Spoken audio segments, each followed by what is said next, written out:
Lebaran itu momen yang ditunggu-tunggu banyak orang. Setelah sebulan penuh puasa, nahan lapar, nahan emosi, akhirnya datang satu hari kemenangan yang penuh sukacita. Tapi lucunya, di balik euforia itu, ada satu pola yang terus terulang setiap tahun. Banyak orang yang habis lebaran malah jatuh miskin secara harfiah. Dan ini bukan cuma perasaan, ini ada datanya.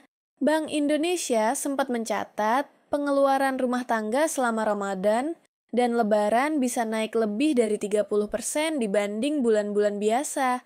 Sementara itu, survei dari Kata Data bilang, mayoritas orang Indonesia menghabiskan THR-nya hanya untuk konsumsi, cuma segelintir yang benar-benar nyisihin buat nabung atau investasi. Setiap kali THR cair, seolah-olah dompet kita jadi sakti.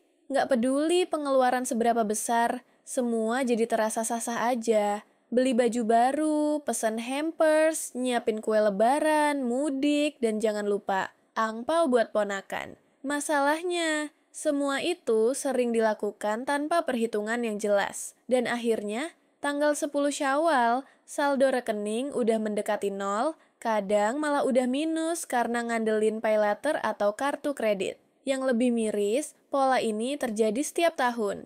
Bukan sekali dua kali. Udah kayak tradisi kedua setelah sungkeman. Dan kita kadang nggak sadar bahwa kebiasaan ini bukan cuma bikin repot sementara, tapi juga menghambat kita buat maju secara finansial. Ada satu kasus yang cukup sering dibahas media beberapa tahun terakhir.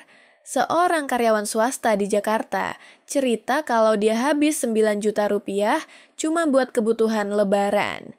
Itu termasuk belanja baju, hampers untuk rekan kerja, kue kering, mudik ke kampung halaman, dan angpau. Setelah itu, dia harus ambil paylater buat bayar listrik dan belanja bulanan. Dan akhirnya, butuh waktu hampir 2 bulan buat benerin lagi keuangan pribadinya. Itu cuma satu contoh kecil dari jutaan cerita serupa di Indonesia. Yang jadi masalah utama bukan lebarannya, bukan juga THR-nya, tapi cara kita mengelola uang saat momen-momen seperti ini.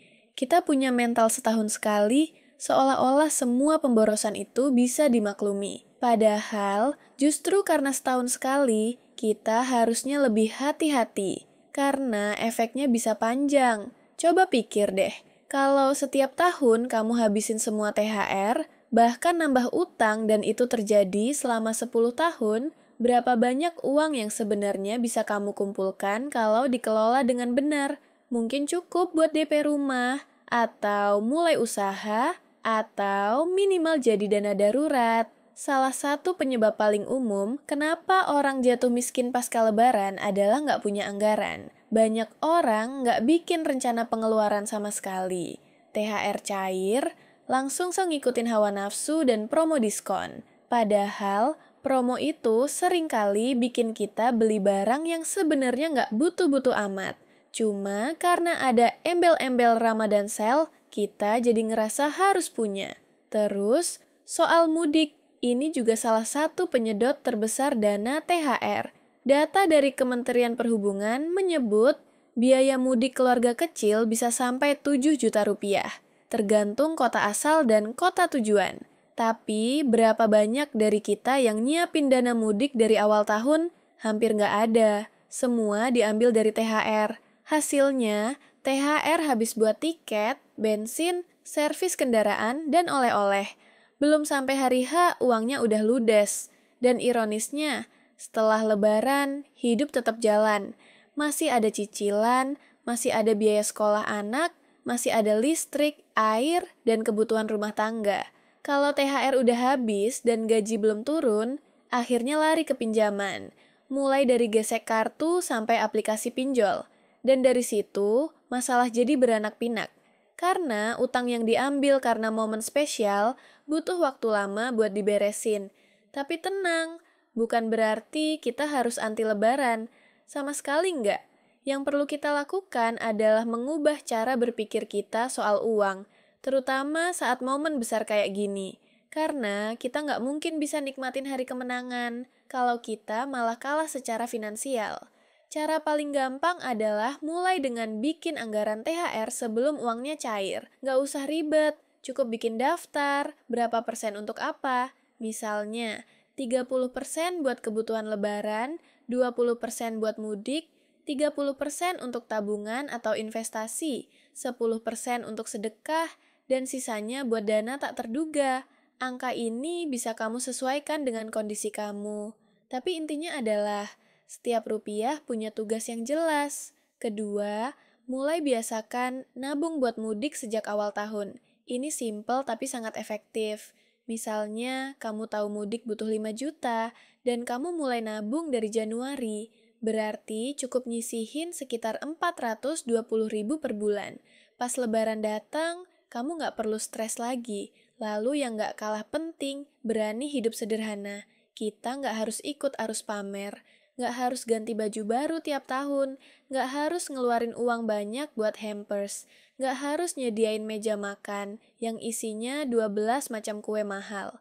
Lebaran itu soal hati, bukan soal gengsi. Dan satu hal terakhir yang sering diabaikan adalah menyisihkan THR untuk masa depan. Kalau kamu bisa nyisihin 30 atau bahkan cuma 20% aja buat investasi atau dana darurat, itu udah luar biasa. Karena kebanyakan orang bahkan nggak nyisihin sama sekali. Padahal uang THR itu bisa jadi momentum bagus buat mulai.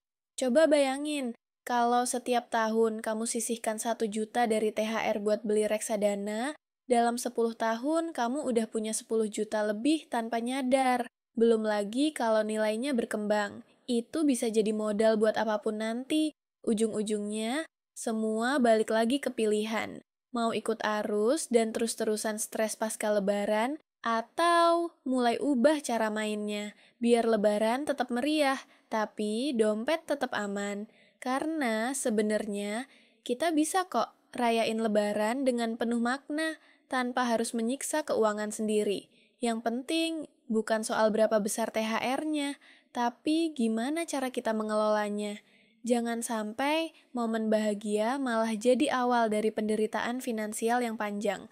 Kalau kamu merasa cerita barusan relate sama kondisi kamu atau bisa jadi pengingat buat keluarga dan teman, share aja video ini ke mereka. Dan kalau kamu pengen dapat insight kayak gini terus soal keuangan, jangan lupa klik subscribe. Kita belajar bareng, pelan-pelan, tapi konsisten, biar makin pinter, makin bebas, dan makin tenang ngatur hidup.